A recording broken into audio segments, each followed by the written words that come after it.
قریش میں کنٹروورسی جاری تھی مکے میں اس کو بھی بیان کر چکا ہوں کہ ایک ہوتے ہیں ڈوز، ایک ہوتے ہیں ہاکس. ہاکس ہوتے ہیں جنگجو، مارو جی مارو مر جاؤ، یا مر جاؤ یا مار دو. ایک ڈوز ہوتے ہیں کہ بھائی اپنے دشمن کو بھی اگر مارنا ہے تو اگر گڑ دے کر مارا جا سکتا ہو تو خام خواہ جو ہے اسے زہر دینا ہے.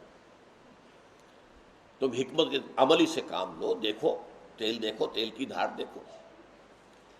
وہاں جو ہاکس تھے ان کا سردار تھا ابو جہل، اس کے علاوہ کئی تھے، اور ابو عقبہ ابن ابی معیط وغیرہ وغیرہ، اخنس ابن شریح وغیرہ وغیرہ.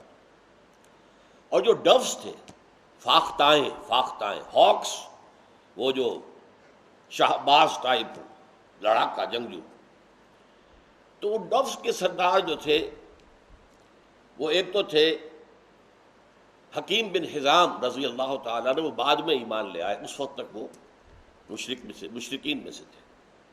حضرت خدیجہ رضی اللہ تعالیٰ عنہ کے قریبی عزیزوں میں سے تھے.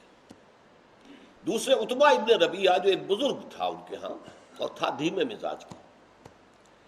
تو عتبہ ابن ربیعہ روکے ہوئے تھا ان ہاکس کو، اور اس نے بڑی زبردست بات کہی تھی ڈپلومیٹک اعتبار سے کہ دیکھو محمد اور اس کے ساتھی یہاں سے چلے گئے، بلا تمہارے سروں سے ٹل گئی، رسید ابود بلائے ولے بخیر گزشت.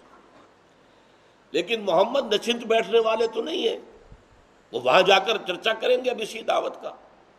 سارا عرب مشرک ہے، وہ شرک کے خلاف وہاں بات کریں گے تو پورا عرب ان سے ٹکرائے گا. اب اگر عرب محمد کو زیر کر لیں صلی اللہ علیہ وسلم، ختم کر دیں معاذ اللہ، تو جو تم چاہتے ہو وہ ہو جائے گا، اور تمہیں اپنی تلواریں اپنے رشتہ داروں کی، ظاہر بات ہے کون تھے یہ، جتنے مہاجرین تھے قریش میں سے تھے نا، تو اپنے بھائیوں اور عزیزوں کے خون سے اپنی تلواریں رنگین نہیں کرنی ہوں گی. اور اگر محمد غالب آ جائے پورے عرب پر، then we stand to lose nothing، ہمارا کیا نقصان ہوگا؟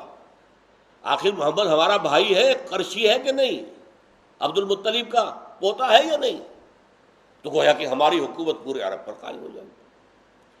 کس قدر ڈپلومیٹک بات ہے، آپ ذرا غور کیجیے. بہرحال اس بنا پر وہاں سے کوئی کارروائی نہیں ہوئی. اسی اثنا میں جو 18واں مہینہ ہے اس 1.5 سال کا، اس میں 2 واقعات ہو گئے. ایک تو یہ کہ ایک قافلہ ابو سفیان کے سرکردگی میں گیا تھا شام. جب وہ شام جا رہا تھا حضور نے اس کا پیچھا کیا تھا، لیکن وہ تیزی سے نکل گیا. اب اس کی خبر آئی کہ وہ واپس آ رہا ہے اور گزرے گا بدر سے، بدر ہی کا راستہ تھا. یہ بدر جو ہے ایک یوں سمجھیے کہ ایک ایسی وادی ہے جو لمبائی میں زیادہ ہے، چوڑائی میں کم ہے، لیکن ہے کھلی، خاصی کھلی وادی.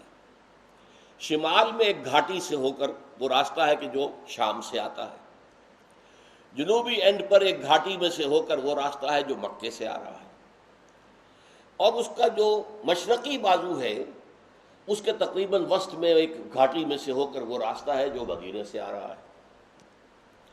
حضور کی اسٹریٹجی یہ ہوئی کہ بدر میں اس قریش کے قافلے کے اوپر حملہ کیا جائے.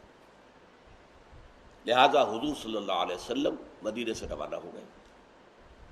کسی جنگ کا کوئی خیال نہیں تھا، نہ آپ کا کسی جنگ کا ارادہ تھا، نہ کوئی اندیشہ تھا کہ جنگ ہو جائے گی. بالکل ایسے جیسے اس سے پہلے 4 غزوات میں حضور گئے تھے، اسی طریقے سے سمجھیے کہ 5واں غزوہ یا 9ویں مہم تھی کہ جس کے لیے حضور وہاں سے نکلے. اسی لیے نہ نفیر عام تھی، نہ سب صحابہ شریک ہوئے، اور جو شریک نہیں ہوئے ان پر کوئی عتاب بھی نہیں ہوا کہ کیوں نہیں شریک ہوئے.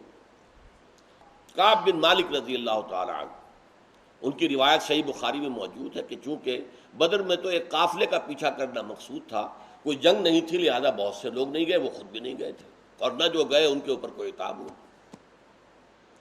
لیکن یہ کہ 2 واقعات ایسے ہو گئے کہ قریش میں اب وہ ڈوز جو ہیں ان کی آواز دب گئی، اور ہاکس کی آواز جو ہے وہ بلند ہو گئی. ایک ابو سفیان نے اپنا ایلچی بھیج دیا، جاؤ شور مچا دو مکے کے اندر کہ ہمارے قافلے کو خطرہ ہے محمد کے لوگوں سے، وہ لوٹ لیں گے.